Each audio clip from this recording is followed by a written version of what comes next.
আসসালামু আলাইকুম সম্মানিত ভিউয়ার্স, আজকে আপনাদের জন্য নিয়ে আসছি প্লাজো কাটিং। নিমেষের মধ্যে প্লাজো কাটা শিখে যেতে পারেন। যারা নতুন আছেন, দেখেন আমি কিভাবে ভাঁজ করতেছি। এখানে 2 গজ 4 গিরা পরিমাণ কাপড় আছে। আর প্রথমত 2 ভাঁজ করছি, পরবর্তীতে 4 ভাঁজ করে নিছি। 4 ভাঁজ করার পর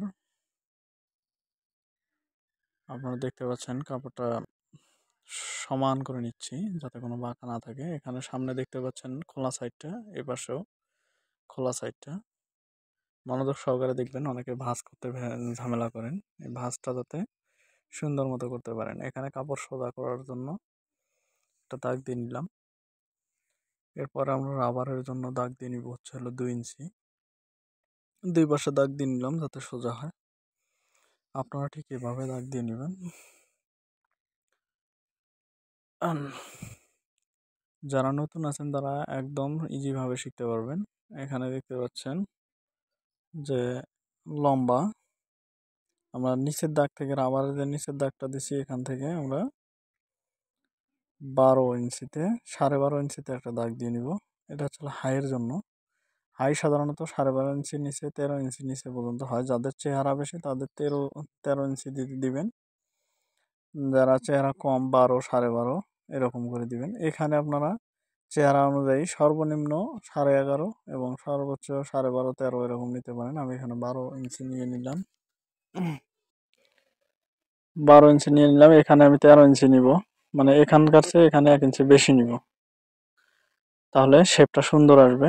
এটা মাথায় রাখবেন যে উপরে রাবারের জন্য যতটুকু নেবেন নিচে 1 ইঞ্চি বেশি নিয়ে অ্যাঙ্গেল করে দাগ দিবেন। এখানে আপনারা শেপটা টেনে দিবেন। এই কর্নার থেকে হালকা করে শেপ দিবেন।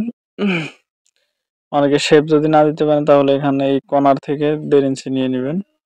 আর নিচে আমার এটা আছে 18 ইঞ্চি, সুতরাং আমি নিচে নিচে আমরা দাগ দিইনি এই কারণে যে এটা যতটুকু লম্বা হবে অতটুকুই দেওয়ার জন্য। এই 18 ইঞ্চি প্লাস হাফ ইঞ্চি নিচে সেলাইয়ের জন্য, এজন্য 9.5 ইঞ্চি নিয়ে আমি এভাবে শেপ দিয়ে নিলাম হালকা করে। এটা লম্বা যতটুকু আছে অতটুকুই থাকবে, নিচে সেলাই হবে চিকন একদম, এজন্য লাম্বার দাগ দিয়ে নিই। আপনাদের যদি লাম্বার মাপ থাকে তাহলে লাম্বার মাপ দিয়ে নেবেন, দিয়ে নিয়ে আপনারা কাটিং করবেন। আশা করি বুঝতে পারছেন। এভাবে কাটিং করলে আপনারা সুন্দরভাবে প্লাজোটা ফিটিংস এবং দেখতেও সুন্দর লাগবে।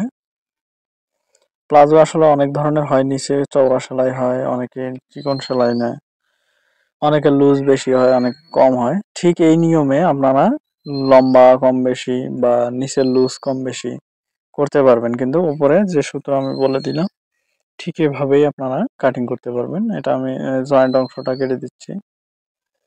অনেক সময় দেখা যায় যে এই যে জয়েন্ট অংশটা নিচে রাখার একটা উদ্দেশ্য হচ্ছে আপনাদের বলে দেই, সেটা হচ্ছে যে অনেক সময় যদি দেখা যায় যে লং শর্ট হচ্ছে, তখন আপনারা এই সাইড থেকে কাপড়টা উপরে জয়েন্ট দিতে পারবেন, রাবারের দিকে জয়েন্ট দিতে পারবেন। এজন্য এই সাইডে আপনারা সবসময় জয়েন্ট অংশটা রাখবেন। ধন্যবাদ ভিডিওটা দেখার জন্য। ভিডিওটা ভালো লাগলে লাইক দিবেন এবং আমার চ্যানেলটি সাবস্ক্রাইব করে রাখবেন। নতুন নতুন সব ভিডিও পাবেন ইনশাল্লাহ।